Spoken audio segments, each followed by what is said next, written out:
कांग्रेस के प्रदेश अध्यक्ष का आपने आचरण देखा होगा। हनुमानगढ़ी में दर्शन करने जाते हैं और बाहर जाकर के मछली का दावत उड़ाते हैं, ये राम राम चिल्लाते हैं। बेशर्मी की भी एक सीमा होती है। ये है इनका दोहरा आचरण। गिरगिट भी शर्मा जाता है इन लोगों के सामने। तो वहां मंदिर में राम राम चिल्ला रहे हैं, बजरंगबली के सामने दंडवत होने का ढोंग कर रहे हैं। आपने कल देखा होगा, कांग्रेस के लोग केवल विरासत का अपमान ही नहीं करते। कल कांग्रेस के प्रदेश अध्यक्ष का आपने आचरण देखा होगा। हनुमानगढ़ी में दर्शन करने जाते हैं और बाहर जाकर के मछली का दावत उड़ाते हैं, ये राम राम चिल्लाते हैं। बेशर्मी की भी एक सीमा होती है। किसने कहा था फिर मंदिर जाने के लिए? अरे जो खाना था बाहर खा लेते, अयोध्या के बाहर खा लेते, लेकिन उनके कार्यालय में ये है इनका दोहरा आचरण। गिरगिट भी शर्मा जाता है इन लोगों के सामने। तो वो भी शर्मा जाता होगा कि मनुष्य के रूप में हमारी कौन सी ऐसी प्रजाति हो गई है कि जो वहां मंदिर में राम राम चिल्ला रहे हैं, बजरंगबली के सामने दंडवत होने का ढोंग कर रहे हैं, लेकिन बाहर जाकर के मछली की दावत उड़ा रहे हैं, मछली की दावत उड़ा रहे हैं। इनकी पुराना इतिहास है इस प्रकार का। प्रदेश अध्यक्ष कांग्रेस का, इनके भाई की हत्या की थी एक माफिया ने, और यह व्यक्ति उस माफिया के खिलाफ बयान देने के लिए नहीं गया, बल्कि उसके सामने उसके घुटने टेक करके नतमस्तक हो गया। अपने भाई के हत्यारे को यह व्यक्ति दुर्दांत माफिया के सामने घुटना टेक चुका था। और तो सरकार आई, इस सरकार ने फिर रगड़ करके उसकी भूसी निकाल दी।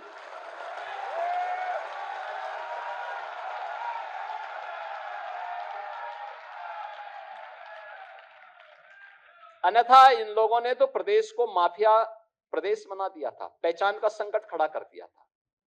बहनों और भाइयों, आज उत्तर प्रदेश का कोई नौजवान हो, कोई बहन हो, कोई व्यापारी हो, कोई अन्नदाता किसान हो या कोई नागरिक हो, आज उसके सामने पहचान का संकट नहीं है। आपने देखा होगा, आज से 10 साल पहले आप कहीं जाते थे, लोग शक की निगाहों से आपको देखते थे। किसने पहचान का संकट खड़ा किया था? बेईमानी करते थे सपा बसपा और कांग्रेस के लोग, लूट खसोट करते थे ये लोग, गुंडे और माफियाओं के सामने घुटना टेकते थे ये लोग। पहचान का संकट प्रदेश के सामने खड़ा किया था इन लोगों ने। और आज आप जाते होंगे, कहीं जाइए देश के अंदर, उत्तर प्रदेश का नाम एक बार आपने ले लिया हो, आपसे दूर भी है ना, 10 कदम दूर भी, तो आपके पास आकर के आपसे गले मिलना चाहता है। यह है आपकी नई पहचान। आपको उससे मिलने में अच्छा लगे ना लगे, लेकिन अगला व्यक्ति आज आपसे मिलकर के प्रसन्न होता है कि आप यूपी के हैं। और आपने अगर बोल दिया मैं अवध क्षेत्र का हूं, तब तो मान के चलिए कि आपकी पूजा करने की तैयार होता है पूरा देश और पूरी दुनिया। लेकिन उसी अयोध्या पे अब ये प्रश्न खड़ा करना प्रारंभ कर दिए। इनको बुरा लगता है कि अयोध्या में महर्षि वाल्मीकि के नाम पर एयरपोर्ट का नामकरण क्यों हो गया। इनको बुरा लगता है कि अयोध्या में निषाद राज के नाम पर यात्री विश्रामालय क्यों बन गए। इन्हें बुरा लगता है कि सबरी माता के नाम पे भोजनालय क्यों बन गए। भाई, तुम में क्षमता नहीं थी, तुम नहीं बना पाए, तुम क्षमता विहीन थे, अकर्मण्य थे, भ्रष्ट थे, नहीं कर पाए। हम में क्षमता थी, हमने अपनी विरासत को सम्मान दिया। हमने अगर प्रभु राम को सम्मान दिया है, उनका भव्य मंदिर बनाने में योगदान दिया है,